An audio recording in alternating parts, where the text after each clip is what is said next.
আজকে আমাদের বাংলাদেশের জুলাই অভ্যুত্থানের অগ্র সেনানী যে কয়জন ছিল তার মধ্যে অন্যতম শরীফ উসমান হাদি, এর উপরে গুলি চালানো হলো। কিছুদিন আগে নূরের উপরে হামলা করা হলো। এভাবে করে আমরা যে মানুষের গা থেকে শুধু রক্তই যে ঝরাচ্ছি, এটাই রাজনৈতিক চর্চা? এটা রাজনীতি? হত্যা করা, মানুষ পুড়িয়ে দেওয়া, মানুষের উপরে হামলা করা, এটা রাজনীতি? যেই রাজনীতি মানুষের সম্পত্তি নিরাপত্তা দিতে পারে না, জানমালের নিরাপত্তা দিতে পারে না, ওই রাজনীতির কপালে আগুন ধরা দেওয়া দরকার। কিসের রাজনীতি এটা? এটাই আপনার সুস্থ রাজনীতির সংজ্ঞা? যদি আপনার রাজনীতির সংজ্ঞা হয় মানুষের উপরে হামলা করা, ওই রাজনীতি করা কোনো মুসলমানের জন্য জায়েজ নয়, নোংরা রাজনীতি। ভাবতেছেন আপনার পাওয়ার আছে, আওয়ামী লীগের সরকার আমলে আপনার পাওয়ার ছিল না, এখন পাওয়ার আসছে, এখন আপনি হামলা করবেন। তো আওয়ামী লীগের মধ্যে আর আপনার মধ্যে তফাৎ কোথায়? আমার কথাটা বুঝতে মনে একটু কষ্ট হচ্ছে আপনাদের, না? ভাবতেছেন হুজুর আওয়ামী লীগের দালাল। আমি 2 বারের আসামি, 6টা মামলা, এখনো পর্যন্ত মামলা নিষ্পত্তি হয় নাই। আমি মনে করি আমার উপরে যদি জালেম হামলা করে, আমিও যদি সেই কাজ করি, তো সরকার যদি জালেম হয়, আমিও তো জালেম। তোমার আমারে ব্যবহার করে ভাই ভাইয়ের মধ্যে দ্বন্দ্ব লাগিয়ে, প্রতিবেশীর ভিতরে দ্বন্দ্ব লাগিয়ে তারা স্বার্থ সিদ্ধি করে, আর তুমি আমি বসে শুধু রক্তাক্ত করি। কপাল পোড়া অবুঝ মুসলমান। আমাদের কপালে, আমাদের মেধায় কুত্তায় পেশাব করছে, এজন্য আমরা বুঝি না। সাবধান! কোন নেতা যদি বলে অমুকের উপর হামলা কর, পায়ের থেকে জুতা খুলে নেতারা পিটাবে। ও নেতা হওয়ার কোনো যোগ্যতা নাই। যেই নেতা নেতৃত্বে আসতে খুনাখুনি করতে হয়, রক্তাক্ত করতে হয়, ওই নেতার রাজনৈতিক ক্যারিয়ারকে আগুন দিয়ে জ্বালা দেন।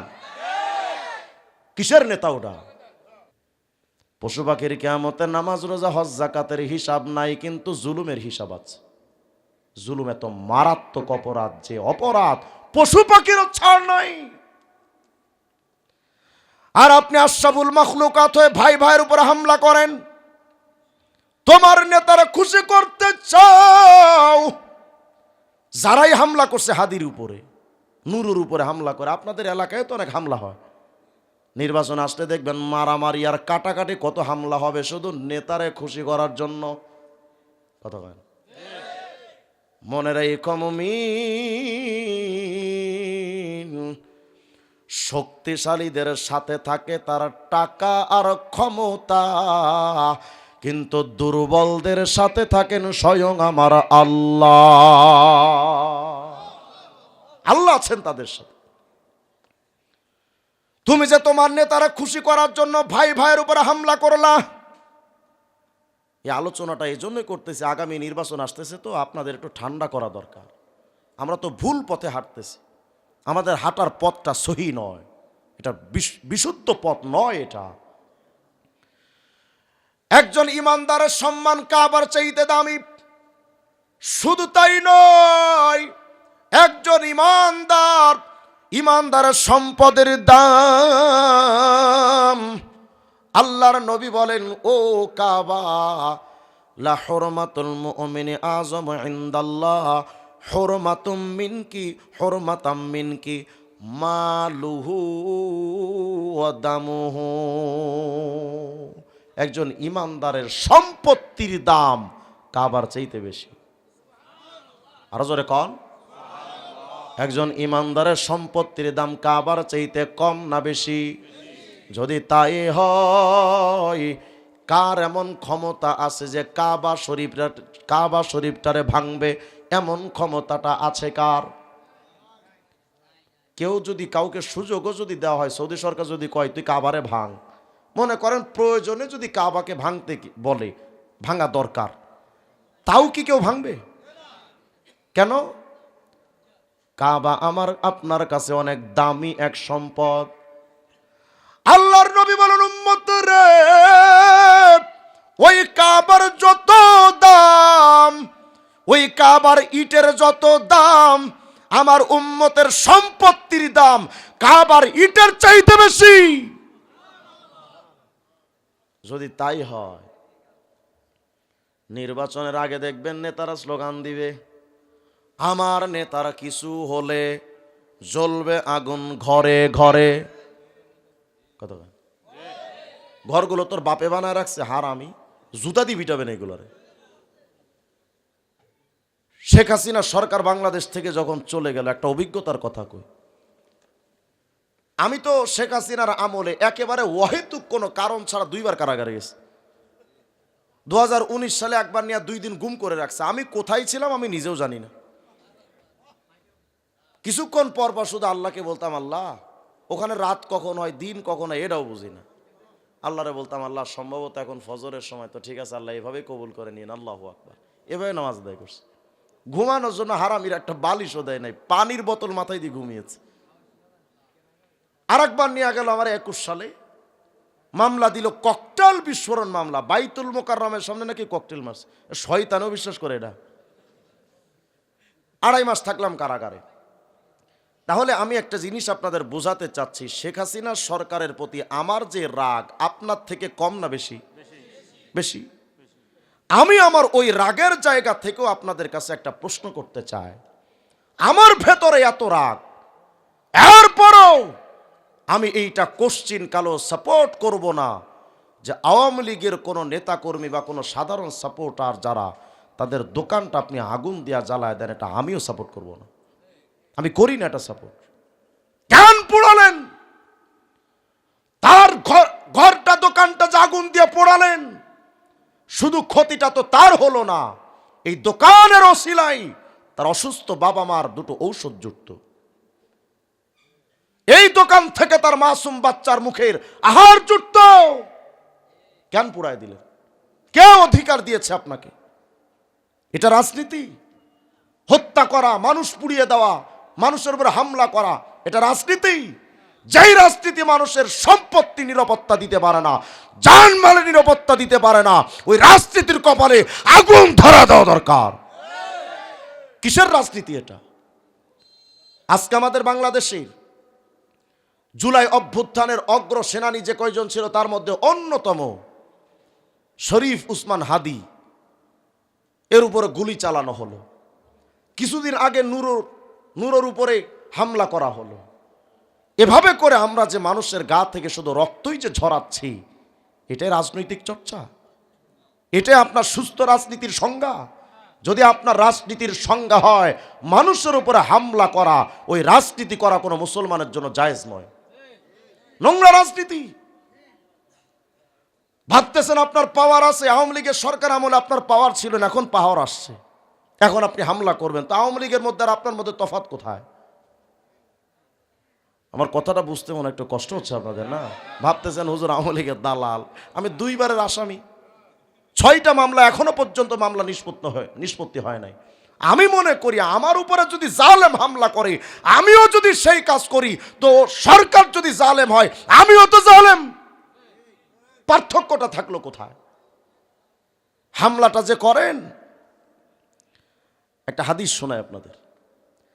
এই হাদিসের মধ্যে, সুনানে ইবনে মাজার হাদিসের মধ্যে হুজুর বলছেন, লা হুরমাতুল মুমিনি ইনদাল্লাহ আযমু হুরমাতাম মিনকি মালুহু ওয়া দামুহু। এই কাবা, তোমার যত দাম, একজন ঈমানদারের রক্তের দাম তোমার চাইতে আল্লাহর কাছে 1,00,000 কোটি গুণ বেশি।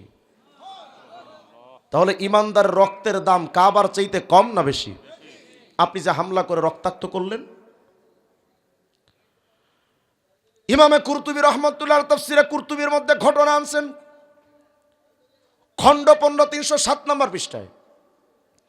হযরত মুকাতিল, বিশিষ্ট তাবী হযরত মুকাতিল বলেন, শোনো, ইয়াসমাউল্লাহুল ওয়াহুশ ওয়াল হাওয়াম ওয়াত তায়র। সাবধান, মনে রেখো কিয়ামতের ময়দানে মানুষজনকে যেমন কিয়ামতে উঠানো হবে, পশু পাখিকেও তেমন কিয়ামতে উঠানো হবে। আমরা তো মনে করি কিয়ামতে বিচার আচার হবে শুধু মানুষের, পশু পাখির বিচার নাই। আমরা মনে করি এটা। কে বলেছে আপনাকে? পশু পাখিরও বিচার আছে। কি বিচার? হযরত মুকাতিল বলেন, ফায়ুকদা বাইনাহুম, পশু পাখির মধ্যে একটা বিচার হবে। কি বিচার? হাত্তা হাত্তা ইউক্তাসালিল জাম্মাই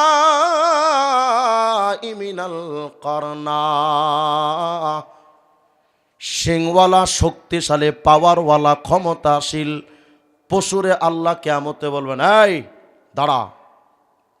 তো দাঁড়াবে। আর দুর্বল, রুগ্ন, অসুস্থ পশুকে আল্লাহ বলবেন, এই তুমি একটু দাঁড়াও। শুনতেছেন তো? এই তুমিও দাঁড়াও, তুইও দাঁড়া। তো শক্তিশালী পাওয়ারফুল পশুটা দাঁড়ায় যাবে, দুর্বলও দাঁড়াবে। আল্লাহ বলবেন, এই ক, এই যে দুর্বল তোর এলাকায় থাকতো দুনিয়ায়, কয়বার হামলা করছিল ওর উপরে ক।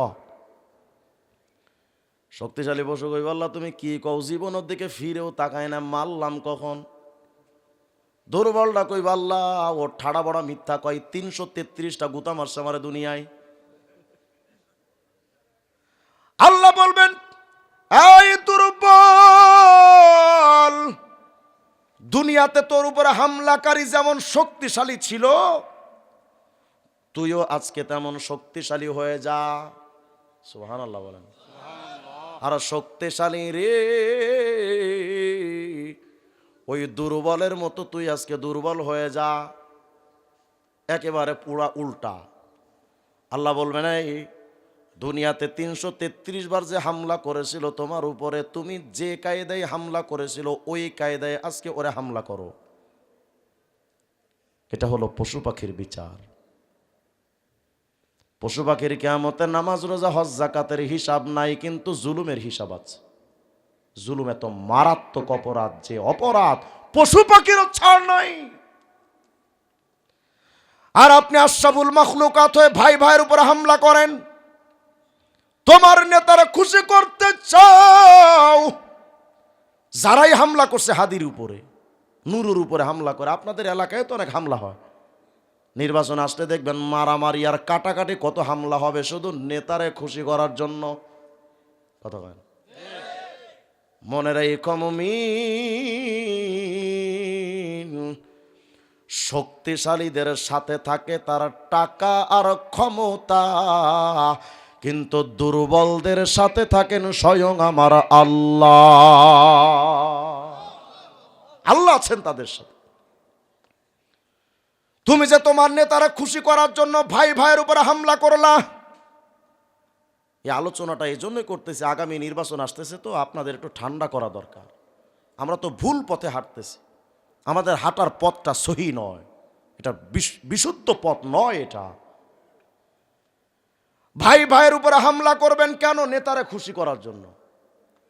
প্রতিবেশীর উপরে হামলা করবে নেতারে খুশি করার লাইগা, কইব নেতা এলাকার 3টারে পিড়াইছি আজকে, নেতা তো বেজাই খুশি, তুই খাঁটি চামচা, ফরমালিন মুক্ত চামচা, নেতা তো খুশি।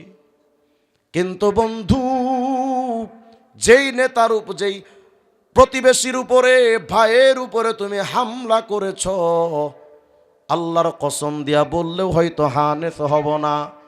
তোমার মৃত্যুর পর তোমার নেতারে ফোন করবে, নেতাজি আপনার অমুক চামচা তো ঠাড়া বইরা মরছে। মইরা গেছে? তাইলে তো ওর কাছে আমার আর কোনো ফায়দা নাই, কারণ নেতা তো 2টা জিনিস চাই, ভোট আর নোট। কয়টা জিনিস চায়? ভোট আর নোট। চামচা যখন ভোটও নাই, চামচার থেকে যখন নোটের ধান্দাও নাই, মইরা গেছে, নেতা ফোন দিয়া কইবরে তাড়াতাড়ি কবর দিয়া দি, আমার আসার সময় হবে না, আমার মিটিং আছে। আর যেই প্রতিবেশীর উপরে হামলা করেছ, তোমার মৃত্যুর খবর পাইয়া ওই প্রতিবেশী এসে তোমার কবরের জায়গা দেখাই দিবে, কবর খনন করবে। কথা বলে না? ওই প্রতিবেশী ঝাড়ের বাঁশ কাটতে যাবে, ওই প্রতিবেশী তোমার গোসলের আয়োজন করবে, ওই প্রতিবেশী তোমার জানাজায় দাঁড়ায়া আল্লাহকে বলবে, ও গো রব, ও আমার সাথে যেই অপরাধ করেছিল আল্লাহ, ও তো মানুষ, ও ভুল কইরা ফেলছে, আল্লাহ তুমি এরে মাফ কইরা দাও, আমিও মাফ করে দিয়েছি। কথা কয় না? এই তো তোমার প্রতিবেশী। সেই প্রতিবেশীর উপরে আওয়ামী লীগ বিএনপির উপরে হামলা করেন, বিএনপি আওয়ামী লীগের উপরে হামলা করেন, আওয়ামী লীগ জামাতের উপরে হামলা করেন, জামাত এনসিবির উপরে হামলা করবে, এনসিবি অমুকের উপরে হামলা করবে, লাভটা কি? আখির আপনার আমার এর মাধ্যমে জাহান্নাম ছাড়া তো আর উপায় নাই। আশ্চর্যের ব্যাপারটা হলো প্রতিবেশীর উপরে তো হামলা করে, বাপ সন্তানের উপরে হামলা করে, কত হয় না? ভাই ভাইয়ের উপরে হামলা করে। আমি একটা গান বানাইছি, একটু কই কমু। যেই নেতা গো লাইগা ভাইয়ের ফাটাইলা মাথা, বিপদ কালে ভাই পাইবা না নেতা। যেই নেতারা ভাগ করেছে আমগো দলে দলে, সেই নেতারা দেখবেন খেয়াল কইরা, সেই নেতারা তাল মিলায়া চলে তলে তলে। ওই নেতাদের লাইগা যখন পড়বা বিপদে, সেই নেতারাই বলবে শালা তোরে চেনে কে। এটা কেউ না বুঝলে টাকলা মুরাদ বুঝে। ওই নেতাদের লাইগা যখন পড়বা বিপদে, সেই নেতারাই বলবে শালা তোরে চেনে কে। পাবলিক মর রাস্তাঘাটে খবর লয় না নেতা, কারণ নেতা তো তখন এসি রুমের মধ্যে হাওয়া খাচ্ছে, ঠিক না? আপনারা আমরা মিছিল করি রাস্তাঘাটে, আর নেতারা বৈশা গাঞ্জা খায়। পাবলিক মর রাস্তাঘাটে খবর লয় না নেতা, আসল কথা আমজনতা হইস বলির পাঠা। তোমার আমার ব্যবহার করে ভাই ভাইয়ের মধ্যে দ্বন্দ্ব লাগিয়ে, প্রতিবেশীর ভিতরে দ্বন্দ্ব লাগিয়ে তারা স্বার্থ সিদ্ধি করে, আর তুমি আমি বসে শুধু রক্তাক্ত করি। কপাল পোড়া অবুঝ মুসলমান। আমাদের কপালে আমাদের মেধায় কুত্তায় পেশাব করছে, এজন্য আমরা বুঝি না। সাবধান, কোন নেতা যদি বলে অমুকের উপর হামলা কর, পায়ের থেকে জুতা খুলে নেতারা পিটাবে। ও নেতা হওয়ার কোনো যোগ্যতা নাই। যেই নেতা নেতৃত্বে আসতে খুনাখুনি করতে হয়, রক্তাক্ত করতে হয়, ওই নেতার রাজনৈতিক ক্যারিয়ারকে আগুন দিয়ে জ্বালা দেন। কিসের নেতা ওটা? কিসের নেতা? কিছু একটা হইলেই যে সরকারি সম্পত্তির উপরে হামলা করেন, হয় না? কত হয়? রাগ করতেছেন মনে হয় না? আপনারা যে যে দলই করেন না কেন, আমি তো নিরপেক্ষ, আমি কোনো দল করি না। কিন্তু আমি আমার এই সমাজ বাঁচাতে, আমার ভাই ভাইয়ের সম্পর্ক বাঁচাতে, পুরা রাষ্ট্রযন্ত্র আমার বিরুদ্ধে গেলেও এ কথাগুলো আমাদের বলতে হবে। যখন সরকারের বিরুদ্ধে আমরা আন্দোলন শুরু করি, আরেকটা অপরাধ আমরা করি, সরকারি অফিস জ্বালায়া দাও, রেল লাইন উপড়ায়া দাও, সরকারি বাসভবনগুলো জ্বালায়া দেন, হয় না? যারা এই অপরাধ করেছেন আপনাদেরকে সাবধান করে যাচ্ছি। সরকারের উপর রাগ করে যে সরকারি ভবনগুলো আপনি জ্বালায়া দেন, এই সরকারি ভবন হাসিনার, খালেদার, এরশাদের, এগুলো 18 কোটি জনতার, কথা কয় না? তাহলে মনে রাখেন, সরকারের উপরে রাগ করে যদি সরকারি 1 টাকার সম্পত্তি নষ্ট করেন, কিয়ামতের ময়দানে আল্লাহ পাকের আদালতে 18 কোটি মানুষের কাছে আপনার জবাব দেওয়া ছাড়া জান্নাতে যাওয়ার সম্ভাবনা নাই। জবাব দিতে হবে আপনাকে।